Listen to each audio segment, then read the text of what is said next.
आज हम पढ़ने जा रहे हैं एक ऐसी प्रेरणादायक कहानी जो भारत के एक वीर सपूत की है, मेजर सोमनाथ शर्मा की।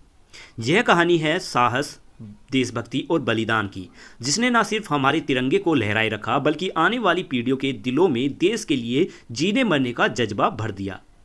इस चैप्टर में हम जानेंगे कि किस तरह मेजर सोमनाथ शर्मा ने दुश्मनों से लड़ते हुए अपनी आखिरी सांस तक देश की रक्षा की और किस तरह उनका नाम हमेशा के लिए भारत के सुनहरे इतिहास में दर्ज हो गया। तो आइए शुरू करते हैं यह भावुक कर देने वाली और गर्व से भर देने वाली कहानी मेजर सोमनाथ शर्मा की। चैप्टर का टाइटल है a tale of valour, Major Somnath Sharma and the battle of बदगाम।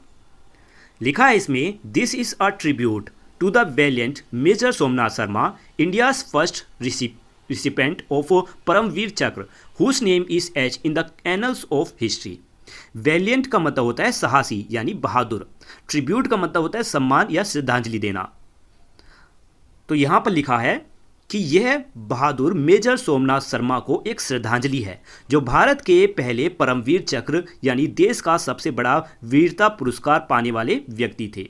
उनका नाम इतिहास के पन्नों में हमेशा के लिए दर्ज हो गया। His bravery and sacrifice stand as beacon of inspiration for generation. Beacon का मतलब है प्रेरणा का एक सोर्स। तो उनकी बहादुरी और बलिदान आने वाली पीढ़ियों के लिए एक प्रेरणा का स्रोत की तरह है, एक प्रेरणा की तरह है। At every intersection of patriotism, whether through the national war memorial, soul stirring patriotic song, books and stories recounting act as valour or the celebrations of Azadi ka Amrit Mahotsav, his memory is honoured. यहाँ पर पेट्रोटिज्म का मतलब है देशभक्ति, soul steering का मतलब है दिल को छू लेने वाले देशभक्ति गीत, वेलर का मतलब साहसी। मतलब कहा गया है इस लाइनों में कि देशभक्ति को के हर अवसर पर, चाहे वह नेशनल वॉर मेमोरियल हो या दिल को छू लेने वाले देशभक्ति गीत हो, किताबें और कहानियां हो जो वीरता के कारनामे सुनाती हो, या आज़ादी का अमृत महोत्सव मनाना ही क्यों ना हो, उनकी याद को सम्मानित किया जाता है। Major Somnath Sharma's legacy of courage and devotion to the nation remain forever alive, reminding us of the ultimate price paid for our freedom. Devotion का मतलब है समर्पण, देश के प्रति अपना समर्पण, और लेगेसी मतलब होता है विरासत।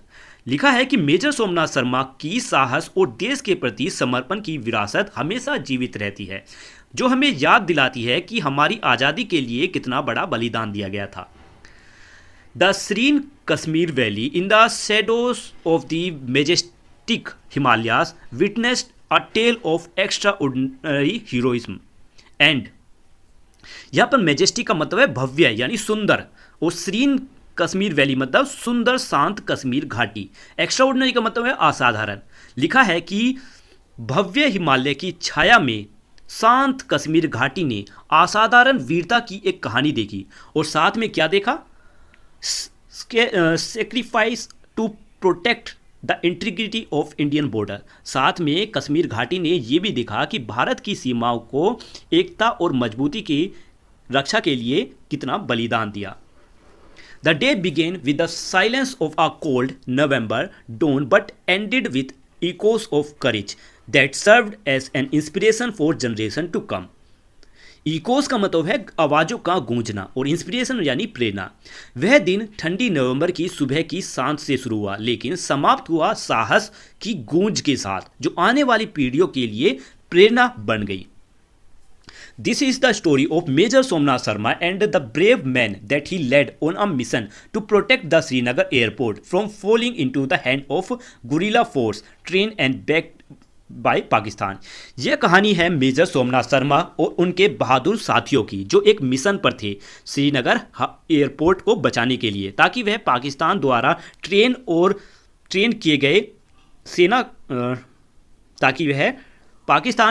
ट्रेन किए गए लोगों से उनकी रक्षा कर सके। This is a story of how 90 men managed to foil the plan of some 500 inflators who wanted to capture Srinagar and the Kashmir Valley and deliver a blow to newly independent India. Inflators का मतलब है गुप्त तरीके से घुसपैठ करने वाले लोग। फोइल मतलब होता है नाकाम, और ब्लो का मतलब चोट पहुंचाना।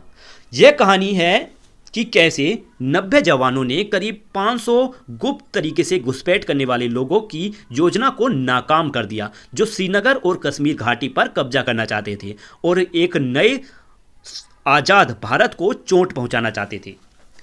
These events that led to the Battle of Budgam started in August 1947 when Pakistan launched Operation Gulmarg to annex the Kashmir Valley. Annex का मतलब होता है कब्जा कर लेना।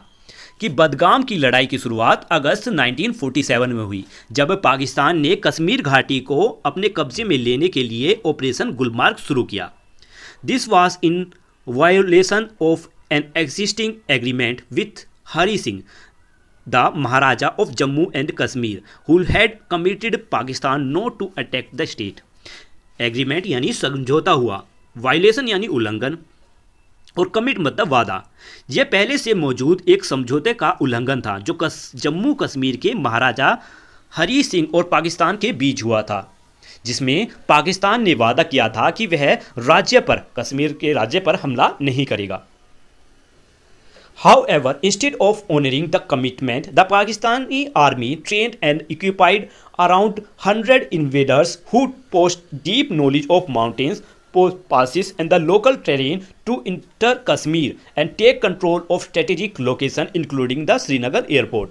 लेकिन वादे को निभाने के बजाय पाकिस्तान सेना ने लगभग 1000 आक्रमणकारियों को ट्रेन किया और हथियार दिए। इन लोगों को पहाड़ी दरों और वहाँ के स्थानीय भूभाग की गहरी जानकारी थी, जिससे वे कश्मीर में घुसकर श्रीनगर एयरपोर्ट पर अपनी रणनीतिक स्थानों पर कब्जा कर सके। The plan was to engineer a revolt in Kashmir, overthrow the government and capture the territory. उनकी योजना थी कि कश्मीर में एक बगावत खड़ी करें, सरकार को गिरा दें और उस टेरिटरी पर यानी उस इलाके पर कब्जा कर ले। If they had succeeded, it would have allowed them to control strategic mountain passes, peaks and river. अगर वे सफल होते तो उन्हें पहाड़ों के महत्वपूर्ण दरों में, चोटियों में और नदियों पर कंट्रोल मिल जाता। On 22 October, Operation Gulmarg was launched and these infiltrators invaded Kashmir, which led to the princely state become a part of India on 26 October 1947. कि 22 अक्टूबर को ऑपरेशन गुलमार्ग शुरू किया गया और इन इन्फ्लेटर्स यानी गुप्त तरीके से घुसपैठ करने वालों ने कश्मीर पर हमला कर दिया। इस घटना के कारण 26 अक्टूबर 1947 को जम्मू कश्मीर की रियासत भारत का हिस्सा बन गई। In response to this invasion the government of India sent its troops to defend the people of Kashmir and India's border on 27 October 1947। इस इन्वेजन यानी हमले के जवाब में भारत सरकार ने 27 अक्टूबर 1947 को अपनी सेना भेजी ताकि कश्मीर के लोगों और भारत की सीमाओं की रक्षा की जा सके। A contingent of troops posted to Jammu and Kashmir was airlifted into Srinagar because the land route through Pathankot was not in a good condition. Contingent मतलब सैनिक दल, कि जम्मू और कश्मीर में तैनात एक सैनिक दल को एयर लिफ्टेड यानी हवाई जहाज से श्रीनगर पहुंचाया गया क्योंकि पठानकोट से आने वाला जमीनी रास्ता अच्छी हालत में नहीं था। On 31 October the D company of the first battalion of Kumaon regiment under the command of major Somnath Sharma was also flown into Srinagar. 31 अक्टूबर को कुमाऊं रेजिमेंट की फोर्थ बटालियन की डी कंपनी जो मेजर सोमनाथ शर्मा के कमांड में थी को श्रीनगर हवाई मार्ग से भेजा गया। At that time Major Somnath Sharma's left hand was in plaster but he insisted on being with his company while in combat. उस समय मेजर सोमनाथ शर्मा का लेफ्ट हैंड प्लास्टर में था, लेकिन प्लास्टर चढ़ा हुआ था यानी उन्हें चोट लगी हुई थी, लेकिन उन्होंने जिद की कि वे इस युद्ध में, इस कॉम्बैट में के दौरान अपनी कंपनी का साथ रहेंगे। He knew that this mission would be very challenging and told his senior officer, I know my men better than anyone else, and if they are going into action, they are not going in without me. उन्हें पता था कि यह mission बहुत कठिन होगा। उन्होंने अपने सीनियर अधिकारियों से कहा, मैं अपने जवानों को सबसे अच्छी तरह जानता हूं और अगर वे युद्ध में जा रहे हैं, इस वॉर में जा रहे हैं, तो मैं उनके बिना नहीं जाऊंगा।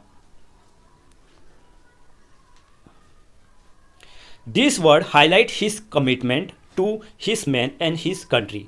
उनके ये शब्द उनके साथियों और अपने देश के प्रति उनके समर्पण को दिखाता है। Before their arrival in Srinagar they had been unfounded rumors of tribal movement towards the village of Badgam, less than 5 kilometers away from the Srinagar airport. Srinagar पहुंचने से पहले बदगाम गांव की तरफ कबीला के आने की अफवाहें फैली थी, जो श्रीनगर एयरपोर्ट से 5 किलोमीटर से भी कम दूरी पर था। ये अफवाहें अनफोल्डेड यानी बिना किसी सबूत के अफवाहें थी। The villagers was not a high altitude than the airfield. The access was through the village. यह गांव एयरफील्ड यानी हवाई अड्डे से ऊंचाई पर था और वहां तक जाने का रास्ता गांव से होकर जाता था। Hence, it was important for Indian forces to retain control of the area in order to protect troops and facilitate supplies arriving via air. इसलिए भारतीय सेना के लिए इस एरिया पर कब्जा बनाए रखना जरूरी था ताकि सैनिकों की रक्षा की जा सके और हवाई मार्ग से आने वाले सामान को आसानी से पहुंचाया जा सके। In reality the enemy had started arriving in Badgam in small group to avoid detection. असल में दुश्मन छोटे छोटे ग्रुप्स में बदगाम आने लगे ताकि पकड़े ना जाएं। On 3 November 1947, several companies, including Major Somnath Sharma's D Company, were sent to patrol and assess emerging threat in and around the village. 3 November 1947 को कई कंपनियों को, जिनमें से मेजर सोमनाथ शर्मा की डी कंपनी भी शामिल थी, गांव और उसके आसपास की जगहों की निगरानी और नए खतरों का जांच करने के लिए भेजा गया। Throughout the day the valley was eerily silent. Eerily मतलब डरावनी और रहस्यमय तरीके से। तो पूरे दिन घाटी अजीब तरीके से यानी डरावनी और रहस्यमय तरीके से शांत थी। Around afternoon the companies were ordered to return one by one. D company with 19 soldiers was the last and they were expected to return by 2 p.m. दोपहर के आसपास कंपनियों को एक एक करके वापस आने का आदेश दिया गया। डी कंपनी, जिसमें 90 सैनिक शामिल थे, सबसे आखिर में थी और उनसे उम्मीद की थी कि वे दोपहर 2 बजे तक लौट आएंगे। When the enemy tribal guerrilla invaders under the command of the Pakistan army saw that only a small group of Indian soldiers were left behind in Badgam, they attacked them. मतलब जब दुश्मन यानी जो गोरिल्ला आक्रमणकारी थे, जो दुश्मन थे, उनको जो पाकिस्तानी के कमांड में थे, उन्होंने जब देखा कि सिर्फ एक छोटा सा समूह भारतीय सैनिकों का बदगाम में पीछे रह गया, तो दुश्मनों ने उन पर हमला कर दिया। Their initial attack was met with stiff resistance by major Somnath and his man. Stiff मतलब है कड़ी, जवानों की कड़ी प्रतिरोध, मुकाबला। तो उनके पहले हमले का मेजर सोमनाथ और उनके जवानों ने बड़े ही कड़ी तरीके से मुकाबला के साथ सामना किया। However, major Somnath correctly visualised that the first attack was just a distraction. लेकिन मेजर सोमनाथ शर्मा ने सही अंदाजा लगा लिया कि पहला हमला सिर्फ ध्यान भटकाने के लिए था। Shortly thereafter a major attack came after another side. थोड़ी देर बाद दूसरी तरफ से एक बड़ा हमला आ गया। By then major Somnath Sharma and his 90 soldier were facing about 500 invaders. तब तक मेजर सोमनाथ शर्मा और उनके 90 जवान लगभग 500 आक्रमणकारियों का सामना कर रहे थे। The Pakistani invaders sought to capture the Srinagar airfield and its surrounding areas. Pakistani आक्रमणकारी श्रीनगर एयरफील्ड और उसके आसपास के जो क्षेत्र हैं या एरियाज हैं उन पर कब्जा करना चाहते थे।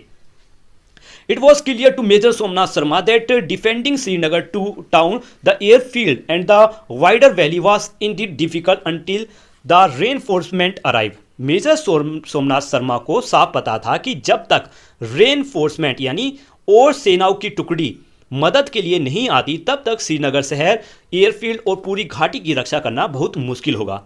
After assessing the situation he request air strike. हालात का आकलन करने के बाद, असेसिंग मतलब हालात का आकलन करने के बाद उन्होंने एयर स्ट्राइक की मांग की, हवाई हमलों की मांग की। He bravely laid out ground panels to guide the aircraft towards their target. उन्होंने बहादुरी से जमीन पर पैनल लगाए ताकि विमान जो एयरक्राफ्ट है उनके टारगेट की दिशा दी जा सके, उन्हें टारगेट की दिशा दी जा सके। The aerial attack was successful in hitting the tribal invaders, but they still outnumbered D Company by almost 7-1. The attack on the position occupied by Major Somnath's men continue. Aerial attack मतलब हवाई हमले, outnumbered का मतलब है संख्या में ज़्यादा होना। तो हवाई हमलों ने कबायली आक्रमणकारियों को निशाना बनाया, लेकिन वे अब भी डी कंपनी से लगभग 7 गुना ज़्यादा संख्या में थे और मेजर सोमनाथ शर्मा के जवानों पर हमला जारी रहा।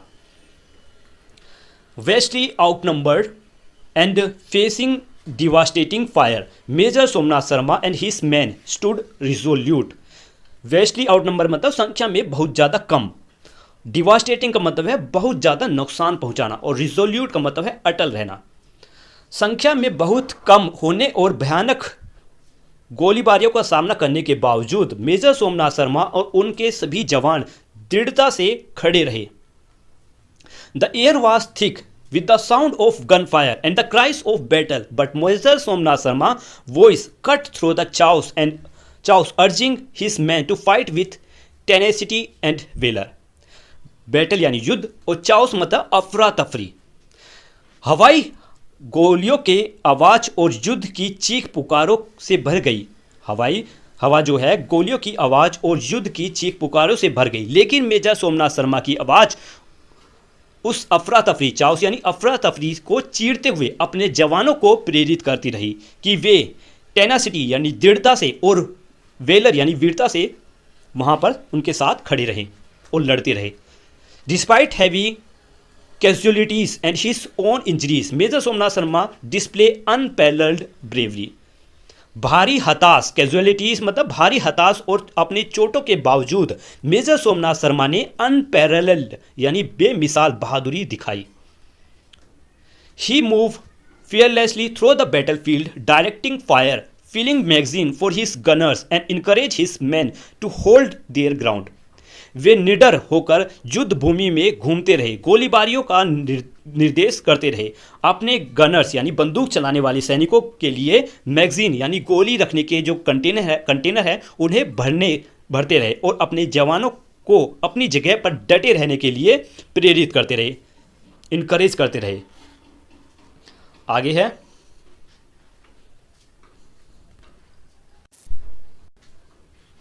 However, as the battle progressed, D Company began running out of ammunition. Ammunition का मतलब है गोला बारूद। लेकिन जैसे जैसे लड़ाई आगे बढ़ी, डी कंपनी का गोला बारूद खत्म होने लगा। When Major Somnath Sharma informed Brigade Headquarters about this, he was asked to pull back. जब मेजर सोमनाथ शर्मा ने इस बारे में ब्रिगेड हेडक्वार्टर्स को बताया तो वहाँ से ऑर्डर आया, उन्हें पीछे हटने के लिए कहा गया। Aware of the gravity of the situation, he responds with the word, "Enemy is only 50 yards from us. We are heavily outnumbered." यहाँ की सिचुएशन की गंभीरता को समझते हुए उन्होंने जवाब दिया, दुश्मन सिर्फ यहाँ से 50 यार्ड्स दूर है, हमारे से कुछ ही दूरी पर है और हम संख्या में बहुत कम है। We are under devastating fire. I shall not withdraw an inch but will fight to the last man and the last round. Major Somnath Sharma ने जवाब दिया कि हम भारी फायरिंग, डिवास्टेटिंग फायर यानी भारी फायरिंग के नीचे हैं, हम पर भारी फायरिंग हो रही है और मैं 1 इंच भी पीछे नहीं हटूंगा, आखिरी आदमी और आखिरी गोली तक लड़ूंगा। Just a few minute later when he was crouch in a trench next to machine gun operator in order to help his load the gun. His position was hit by a mortar shell, killing him instantly. कुछ ही minute बाद जब वह एक trench यानी खाई में machine gun operator के पास crouch यानी झुककर बैठे थे ताकि वह उसकी गन लोड करने में मदद कर सके, तभी उनकी पोजीशन पर एक मोर्टर सेल यानी एक गोला गिरा, बम का गोला, और वह तुरंत शहीद हो गए वहां पर. Despite losing their major and faced with the overwhelming numerical superiority of enemy, the heroic action of late Major Somnath motivated his men to hold on to their position for over 6 more hours before being overrun by the enemy. अपने major को खो देने और दुश्मनों की संख्या में बहुत अधिक होने के बावजूद शहीद मेजर सोमनाथ शर्मा की वीरता कार्यों ने उनके साथी सैनिकों को प्रेरित किया कि वे अपनी पोजीशन को 6 घंटे से ज़्यादा समय तक संभाले रखें, जब तक कि दुश्मन ने उन्हें पूरी तरह से घेर नहीं लिया. Their brave resistance provided time for reinforcement to arrive, including fly-in soldier from the Punjab regiment to Srinagar. उनके बहादुर प्रतिरोध, ब्रेव रेजिस्टेंस यानी उनके बहादुर प्रतिरोध ने मदद के पहुंचने का समय दिया, जिससे पंजाब रेजिमेंट के सैनिकों को हवाई रास्ते से श्रीनगर लाना भी शामिल था. The heroic deed of major Somnath and his man thoroughly demotivated the enemy, causing more than 300 casualties including injuring their leader.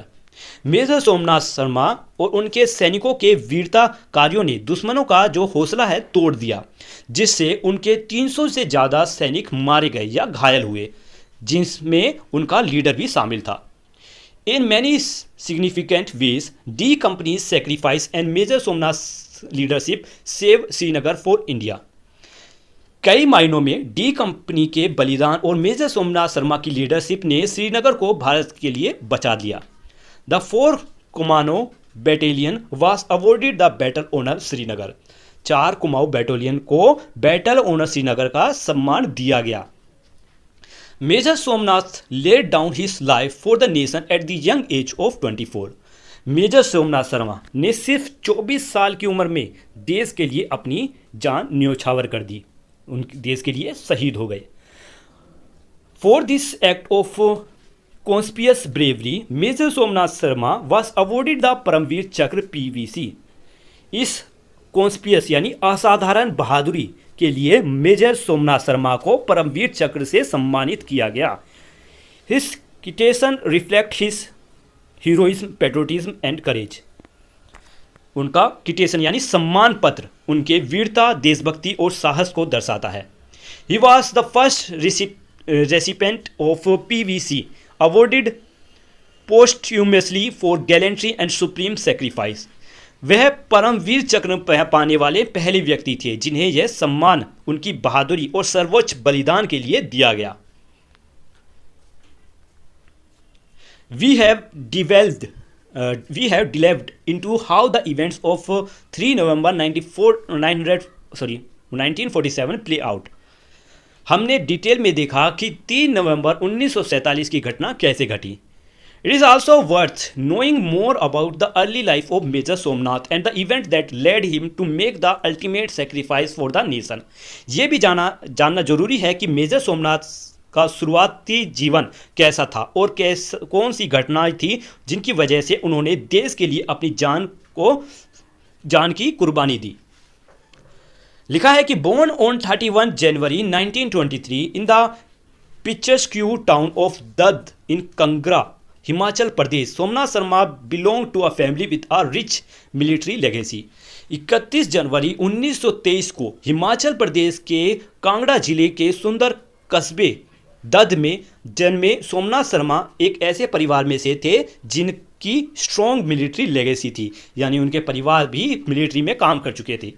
His father, Major General Amarnath Sharma, has served the nation with distinction. उनके पिता major general Amarnath Sharma ने देश की सम्मान के साथ सेवा की. Young Somnath was also deeply inspired by the valorous tales of the Mahabharata imparted to him by his grandfather. कम उम्र में ही सोमनाथ सलमान को उनके दादाजी ने महाभारत की बहादुरी भरी कहानियाँ सुनाई थी, जिससे वो डीपली इंस्पायर हुए, उनसे बहुत ज़्यादा प्रेरित हुए। From his early education at Sherwood College Nainital to his rigorous training at the Royal Military College Sandhurst, Major Somnath Sharma life was a testament to discipline and dedication. Nainital के श्रीवुड कॉलेज में शुरुआती पढ़ाई को लेकर रॉयल मिलिट्री कॉलेज सैंडहर्स्ट में कड़ी training तक major Somnath Sharma का जीवन डिसिप्लिन और डेडिकेशन का एक सच्चा एग्जाम्पल था। Commissioned into the 8th Battalion 19th Hyderabad Regiment in 1942, he served with distinction during World War II in the Arakan Company in Burma, earning mention in the dispatch for his bravery। लिखा है कि 1942 में 8th battalion 19th Hyderabad regiment में commission होने के बाद उन्हें world war II में बुर्मा के अराकान कैंपियन में सम्मानपूर्वक सेवा की और बहादुरी के लिए उन्हें मेंशन इन डिस्पैच मिला, एक सम्मान मिला। However it was during the Indo-Pakistan War of 1947-1948, particularly is the Battle of Budgam, that the legacy of Major Somnath Sharma was truly forged। लेकिन 1947 से 1948 के भारत पाकिस्तान युद्ध में खासतौर पर बदगाम की लड़ाई में मेजर सोमनाथ शर्मा की लेगेसी सच में मजबूत होकर बनी। The life and sacrifice of Major Somnath Sharma embody the highest ideal of duty, honor and patriotism। Major Somnath Sharma का जीवन बलिदान, ड्यूटी यानी उनका कर्तव्य, उनका सम्मान और देश के लिए भक्ति के सर्वोच्च आदर्शों को दर्शाता है। He was being a source of inspiration for soldier and citizen alike। वे सैनिकों और आम नागरिकों के लिए इंस्पिरेशन का सोर्स रहे हैं, प्रेरणा का एक स्रोत रहे हैं। Most importantly his story is a reminder of the sacrifices made by countless men and women in defending of the motherland and highlight the profound sense of duty that inspired them। सबसे जरूरी उनकी कहानी हमें याद दिलाती है कि मातृभूमि की रक्षा में कितने अनगिनत पुरुषों और महिलाओं ने बलिदान दिया है और ये उनकी गहरी ड्यूटी की भावना को दर्शाती है। अब आगे इनके पत्रों को पढ़ते हैं। लिखा है question in respect of IC 521 major Somnath Sharma. आइए 521 मेजर सोमनाथ शर्मा के सम्मान में उनके पत्र को पढ़ें। On 3 November 1947 Major Somnath Sharma's company was ordered on a flighting patrol to Badgam in the Kashmir valley. उनके इस सम्मान पत्र में लिखा है कि 3 नवंबर 1947 को मेजर सोमनाथ शर्मा की कंपनी को कश्मीर घाटी की में बडगाम के एक फाइटिंग पेट्रोल यानी गश्त, युद्ध के लिए गश्त लगाना या जांच करने के लिए आदेश दिया गया था। He reach his objective at first light on 3 November and took up a position south of Badgam at 11 hour. उन्होंने 3 नवंबर की सुबह सबसे पहले अपने लक्ष्य पर पहुंचकर सुबह 11 बजे बदगाम के साउथ में अपनी पोजीशन संभाल ली। The enemy estimated at 500 attack his company position with 3 sides। The company began to sustain heavy casualties। लगभग 500 दुश्मनों ने 3 दिशाओं से इनकी कंपनी पर हमला किया, इनकी साथियों पर हमला किया, जिससे उनकी कंपनी यानी जो सैनिक थे उनको भारी हानि होने लगी। Fully realized the gravity of the situation and the direct threat that would result to both the aerodrome and Srinagar if the enemy attack was not held until reinforcement could be rushed to close the gap leading to Srinagar via Major Somnath Sharma urged his company to fight the enemy tenaciously। कि लिखा है इस passage में कि गंभीरता, situation की गंभीरता और इस सीधी धमकी को पूरी तरह समझते हुए कि अगर दुश्मन का हमला रोका नहीं गया तो एयर रोम और श्रीनगर दोनों खतरे में पड़ जाएंगे। मेजर सोमनाथ शर्मा ने अपनी कंपनी यानी अपनी सभी जवानों को पूरी ताकत से दुश्मनों से लड़ने के लिए प्रेरित किया जब तक कि अतिरिक्त रेनफोर्समेंट यानी और सैनिक वहां पर पहुंचकर हुमहामा के रास्ते श्रीनगर की ओर जाने वाले कैंप को बंद न कर दे। With extreme bravery, he kept rushing across the open ground to his sections, exposing himself to heavy, accurate fire to urge them to hold on. अतिरिक्त बहादुरी के साथ वे बार बार खुले मैदान से होकर अपनी टीम तक पहुंचते रहे। कौन? मेजर सोमनाथ शर्मा की अतिरिक्त बहादुरी के साथ मेजर सोमनाथ शर्मा बार बार खुले मैदान से होकर अपनी टीम तक पहुंचते रहे। खुद को भारी और सटीक फायरिंग से के सामने लाकर उन्हें मजबूती से टिके रहने के लिए अपने साथियों को उन्होंने प्रेरित किया। Keeping his nerve, he skilfully directed the fire of his section into the ever advancing enemy.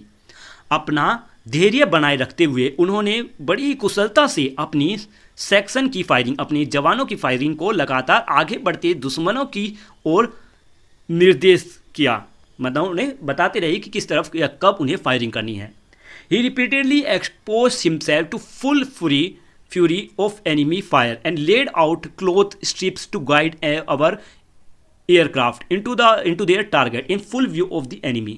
उन्होंने बार बार, मेजर सोमनाथ शर्मा ने बार बार खुद को दुश्मनों की फायरिंग के सामने रखा और कपड़ों की पट्टी बिछाकर हमारे जो एयरक्राफ्ट है उनको लक्ष्य दिखाया जो दुश्मनों के सामने साफ दिखाई देता था। नेक्स्ट है, realising that casualties had affected the effectiveness of his light automatics, this officer whose left hand was in plaster personally commenced filling magazine and issuing them to light machine gunner। कि यह समझते हुए कि casualties की हताहत होने की से उनकी हालत बंदूकों की क्षमता पर असर पड़ता है, यह समझते हुए कि हताहत होने से उनकी हल्की बंदूकों की क्षमता पर असर पड़ता है, इस अधिकारी ने यानी मेजर सोमनाथ शर्मा ने जिनका लेफ्ट हैंड पर प्लास्टर चढ़ा हुआ था यानी चोट लगी हुई थी, खुद मैगजीन उन्होंने भरना शुरू किया और उन्हें लाइट मशीन गन चलाने वालों को देने लगे। A mortar shell landing right in the middle of the ammunition resulting in an explosion that killed him. एक मोर्टल का गोला यानी एक बम का गोला बारूद के ठीक उनके बीच में आकर गिरा, जिससे धमाका हुआ और उनकी वहीं पर मृत्यु हो गई।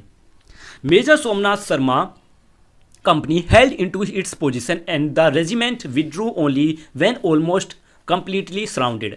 मेजर सोमनाथ शर्मा की कंपनी ने अपनी पोजीशन बनाए रखी और जो बचे हुए सैनिक थे वे तभी पीछे हटे जब वे लगभग पूरी तरह से घेर लिए गए थे। His inspiring example resulted in the enemy being delayed for 6 hour. उनके प्रेरणादायक उदाहरण यानी मेजर सोमनाथ शर्मा का प्रेरणादायक उदाहरण के कारण दुश्मनों को 6 घंटे के लिए रोका गया। Thus gaining time for our reinforcements to get into position at Humhama to stem the tide of enemy advance. इस तरह हमारे रेनफोर्समेंट यानी अतिरिक्त सैनिकों को हुमहाता में पोजीशन लेने का समय मिल गया, जिससे दुश्मनों की बढ़त को रोका जा सका। His leadership, gallantry and tenacious defense were such that his men were inspired to fight the enemy by 7 to 6 for 6 hours, 1 hour which was after this gallant officer had been killed। उनकी leadership यानी major Somnath Sharma की leadership, वीरता और जिद्दी रक्षा इतनी अद्भुत थी कि उनके सैनिक 7 गुना बड़े दुश्मनों से 6 घंटे तक लड़ते रहे और इनमें से 1 घंटा उस समय का था जब यह बहादुर अधिकारी यानी मेजर सोमनाथ शर्मा शहीद हो चुके थे। He has set an example of courage and qualities seldom equalled in the history of Indian Army. उन्होंने साहस और गुणों का ऐसा उदाहरण पेश किया जो भारतीय सेना के इतिहास में बहुत ही कम देखने को मिलता है।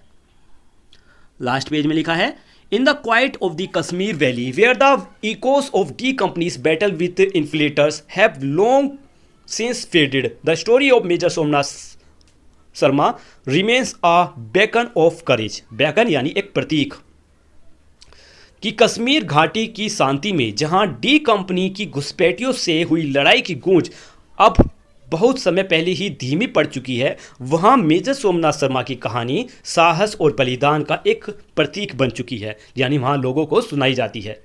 His valor ensured that the tricolor would continue to fly over Srinagar and his name is forever etched in the golden page of India's military history. उनकी वीरता ने यह सुनिश्चित किया कि श्रीनगर पर तिरंगा हमेशा लहराता रहे और उनका नाम भारत के सैन्य इतिहास के सुनहरे पन्नों में हमेशा के लिए दर्ज हो गया। The life and legacy of Major Somnath Sharma stand as a poignant reminder of the price of freedom and the enduring spirit of those who fought to protect it. Major Somnath Sharma का जीवन और उनकी विरासत हमें भावुक कर देने वाला स्मरण कराती है, याद दिलाती है कि आज़ादी की कीमत क्या होती है और उसे बचाने के लिए लड़ने वाले अटूट जज्बा कैसा होता है। His story, marked by selflessness and bravery, will continue to inspire and guide generation to come, ensuring that his sacrifice is never to be forgotten. उनकी कहानी जो निस्वार्थ, सेल्फलेसनेस यानी जो निस्वार्थ, और ब्रेवरी यानी बहादुरी से भरी है, उनकी कहानी जो निस्वार्थ और बहादुरी से भरी है, आने वाली पीढ़ियों को प्रेरित करेगी, इंस्पायर करेगी, उन्हें गाइड करेगी, यानी उन्हें मार्गदर्शन देगी। यह भी सुनिश्चित करेगी, ये भी इंश्योर करेगी कि करते हुए कि उनका बलिदान कभी भुलाया ना जाए।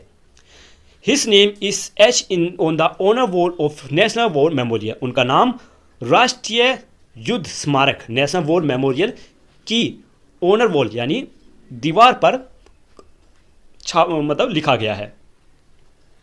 तो यहीं पर हमारे ये चैप्टर ख़त्म होता है। उम्मीद है आपको चैप्टर अच्छे से समझ आया होगा। लास्ट में 2 पिक्चर्स दी गई हैं। Honour wall with name of bravest at the national war memorial, यहाँ पर देखने को मिलेगा आपको कि मेजर सोमनाथ शर्मा का भी नाम यहाँ पर दर्ज है और ये मेडल्स हैं सम्मान के लिए।